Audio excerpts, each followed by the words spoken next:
up with you and Freddie Gibbs, man? Thought y'all was homies. Y'all went on tour and all this.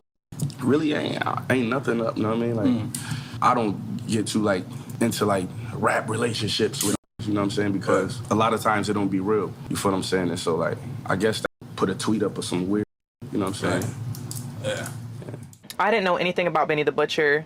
I didn't know he lived in Buffalo. I didn't know Freddie didn't like him. Nobody filled me in on him knowing all of this stuff, like this beef that he had. He could have ordered Uber Eats. He could have kept me in the room. There were so many other things he could have done. I literally have brisket hanging out of my mouth and like 20 dudes turn the corner and walk toward us. They have bricks in their hands. Freddie's like, hey man, I got my girl here, like we don't gotta do this. And they showing no mercy. All of a sudden I just look up and Freddie is backed into a wall and they snatched my right off. They took his watch. Over the course of his career, it's been well known that Freddie Gibbs has always had a flair for comedy. Having appeared in episodes of Odd Future's Loiter Squad TV, as well as being a menace to society on Instagram and Twitter, Freddie was once seen as hip-hop's most masterful troll. At one time, Freddie had complete control over all his conflicts, like his 2020 feud with DJ Akademiks. The situation escalated when Ak tried to diminish Gibbs' wealth and status in the industry on Everyday Struggle. But before long, Freddie retaliated with such hilarious comebacks that even Ak himself had to give credit where credit was due and acknowledge the L he took.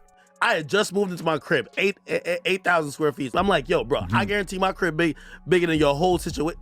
So I'm talking, I'm like, yo, post your tax returns. I'll show the whole world how broke you rappers are and what's really going on. And he was just like, yo, listen, man, you look like this little Teletubby in this meme I'm gonna post. And then everyone's like, that's way funny. And I'm like, But somewhere that following year, Freddie seemed to buy into his own fans' reverence for him to the point that he thought he could glide past anyone with the same ease as he did with Akademiks. Aware that he has a fan base that has come to expect comical commentary from him, Freddie began to indulge in pettiness, and soon his mouth would catch up to him not once, but twice, diminishing his Vice Lord image in the process. First off, there was his ill-fated trip to Prime 112 in Miami. There, he ran into Dipset's Jim Jones, and after apparently slandering Capo in the past, And Jim Jones throw up the VA, that vampire shit, I ain't with it, man. his gangster image would take his first major blow when he reportedly came out on the losing end of a fight between the two. And depending on who you ask, Freddie was allegedly slid across a table by his shirt and boxers. Ever since it took place, Freddie has tried to downplay the fight, telling The Breakfast Club that it was some furniture moving, but like, it was like a food fight or something like that. Ain't nobody get like up to that point, you know. In response, Jim Jones threatened to leak video of the incident after Freddie claimed he escaped unharmed. Prime footage loading, LOL. Should I be petty or keep it player? Cause this is nasty is all I'm saying, LOL. Later, Jim reverted to being dismissive of Freddie's existence, even claiming that he didn't know who he was during an interview on Hot 97. But above all, he was confused as to why Freddie had come for him in the first place. In the past, yeah, he may have said some things that were not the nicest things that you would say about a person. I'm like, why would he talk about me like that? Like, I'm like the most lovable person out of everybody. I'm a friendly guy. I never did anything to this man. This is what I'm trying to figure out. I don't remember being in any restaurant and a fight broke out. Just as Jim Jones was baffled by Freddie's attempts to throw shade at him, it was this same sort of carelessness which has fueled the beef between Freddie and Benny the Butcher. Two artists who've collaborated with one another on several tracks, Freddie and Benny were initially on good terms, and as far as the Black Soprano family leader was aware, that was still the case. Until, following Benny being shot in Houston, it was Freddie's infamous Twitter that would cause an unexpected rift after he tweeted about him. I don't even think it started on the song. I think it started on Twitter. There's two posts that he put up. Well, there's one he made that nobody even noticed, because nobody noticed until I said something about it. He said something about what happened in Houston first. I was kind of taken aback.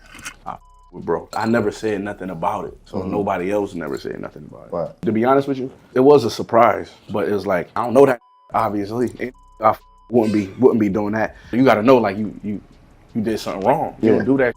We going on tour together, and you could have lost his life. My mom could have lost her son. Making light on that for some white kids on Twitter. Sure enough, Freddie would find out the consequences when he came to Benny's home city of Buffalo. Once he ventured there on tour, an ill-advised visit to a BBQ joint saw Freddie assaulted and relieved of his watch, with Freddie barely managing to hold on to his chain. In the process, he'd be mocked online by Benny the Butcher, who claimed that he'd been getting run up on all year without a gun. But we'll get back to how that has directly impacted his life shortly. While Gibbs proclaimed that he was so far removed from that bull in the streets and that he was about to be an esteemed actor and a mogul, Freddie refused to acknowledge that he'd maybe brought the situation upon himself. Instead, he'd simply say, "To me, those guys are like comedy. I make jokes of these guys like that." Unfortunately, Freddie's outlook jeopardized his ties with other MCs, with Griselda's Conway the Machine admitting that, "I wish that stuff never happened. I would love to squash that," before acknowledging that he'd ultimately ride for his cousin Benny. Around that point is when Freddie began to take some serious losses, as once it's clear that you aren't really eager to engage in violence and that there are no repercussions for assaulting you in the way that Benny did, others who you've had issues with will swoop in. Not least of all, DJ Akademiks. Last year, he dedicated an entire episode of his Off the Record podcast to defaming Freddie, claiming that despite what he says, his image is anything but authentic. This guy is definitely one of the biggest frauds. If you hear his music, you would think that this guy has 100 bodies. He's moved thousands of kilos of coke, meth. He's the biggest drug dealer since Pablo Escobar, but such is the case with many of your favorite rappers who are portraying and lying to you about who they really are. There's still a few fake gangsters, basically civilians, who are portraying to be gangsters. And we got one today to expose. It's Freddie. His father is a police officer. I just want to paint the irony of this whole thing. A kid who grew up playing with his father's badge, handcuffs, police uniform, and gun, and also took allowance that came from his father's police salary, said, "What should I do with all of these things at my disposal?" He went to a studio to make up a fake persona of being some type of gangster. At that point, there was every chance that some who weren't convinced of Freddie's street credentials likely wrote him off. But it should be noted that Ak's words should be taken with a pinch of salt, considering that he's a longtime nemesis of Gibbs.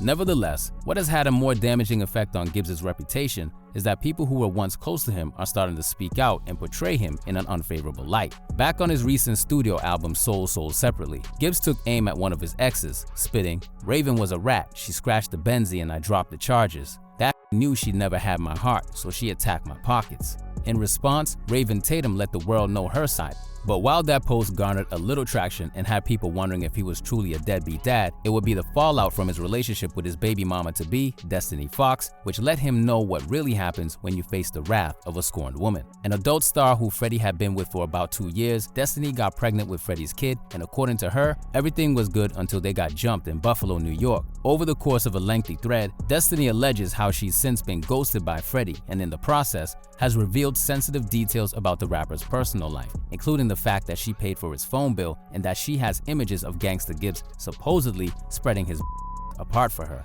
Not willing to stop there, Destiny has essentially gone on a whole press run in which she detailed how she was on the front lines for the most turbulent periods of his career that, in her opinion, has been damaging to both his success and mental well-being. It was like watching the downfall of Freddie Gibbs. When he first contacted me, I didn't know who he was. And then when I met up with him, he built himself up to be like this vice lord, gangster, coke rapper, someone that I could always feel protected with and trust. And then I slowly saw his downfall after we got beat up, and I saw like how that affected him. He even made a comment to me. He was like, "I feel like you don't respect me after what happened in Buffalo." Whenever he would like rep his set, it would make me feel like he knows people that can protect me. When I saw that he wasn't really like that, I was like, oh, this person is not who he says he is. I know how he acts around people. He comes off so funny, right? Some of the funniest people we've ever known have themselves or like been super depressed. Sometimes I feel like Freddie tried to tell us in Triple S in a lot of his songs how he really feels. His fan base didn't even grasp it. Songs like Grandma Stove and stuff kind of made his fans raise an eyebrow. Him talking about how he can't function unless he has a drink or a drug. That's really sad. Alongside having the audacity to expose him on his arch enemy Akademiks channel, her campaign against Gibbs has also seen her provide the details of what went down in Buffalo, and it is a far cry from the image he portrays on the internet. I didn't know anything about Benny the Butcher. I didn't know he lived in Buffalo. I didn't know Freddie didn't like him. I didn't know he didn't like Freddie. Nobody filled me in on. So we get in Buffalo and I'm like, damn, I'm kind of hungry. And Freddie's like, yeah, we should go get some food. We went to this place called Dinosaur Barbecue. Not only did we go to eat at a restaurant publicly, him knowing all of this stuff, like this beef that he had, he could have ordered Uber Eats. He could have kept me in the room. There were so many other things he could have done. We're sitting outside and we did have our security with us, but they didn't do. I'm thinking it's all love. I literally have brisket hanging out of my mouth and like 20 dudes turn the corner and walk toward us. They have bricks in their hands. Freddie's like, hey man, I got my girl here, like we don't gotta do this. And they showing no mercy. They are full-fledged, like they want the smoke. I'm standing next to Freddie. I'm not moving because I'm trying to hold it down. Never again. All of a sudden, I just look up and Freddie is backed into a wall. And they snatched my right off. They took his watch. They got his watch. Whether inspired by cockiness or sheer stupidity, it's clear that the incident at the Dinosaur BBQ had a knock-on effect on his life. From claiming he finessed her for a joint comedy show, to her claims that he is basically reliant on drugs and alcohol, the image of Freddie, the self-assured vice lord, is being dismantled before our eyes. But in typical Freddie fashion, he's tried to downplay the incident, tweeting, "I ain't got no phone," and claiming that, "Gotta respect the hoe that eat you got it out the mud." But while no one is claiming that Freddie's career is over or that his fans who are always eager to hear his consistently entertaining music will suddenly evaporate, there's no denying that this marks a new period of vulnerability for Freddie. As where he was previously seen as impervious to anything anyone could throw his way, he's now reached a point where Akademiks, who was previously clowned for trying to come at Gibbs, definitively has the upper hand and is relishing every second of it. Freddie, what you didn't know and you're gonna hear her admit is that when she hit me up, your child was already 2 months cooking in that belly. When she appeared on Adam 22 Plug Talk, your child was a little bit more than baby batter at that point. That's Freddie Jr. in that gut. When she wanted to link with me, this might sound crazy, but I hope you understand the grace I have extended you. I bought a stethoscope off Amazon. I was gonna have a stethoscope in my ear and have the joint on her gut, and I was gonna try to talk to your baby. Tell him, "Hey Freddie Jr., your father's in the real world. He just got beat up by Benny the Butcher, by Jim Jones. He's getting clowned by Akademiks every day." So I know y'all gonna say, this is too far, this is evil. Remember, he said he couldn't wait till I... Dealt a bad hand that was of his own creation in more ways than one, Freddie may be experiencing his greatest success career-wise, but is learning firsthand that the old hip-hop fable of more money, more problems perhaps has more truth to it than he'd first realized.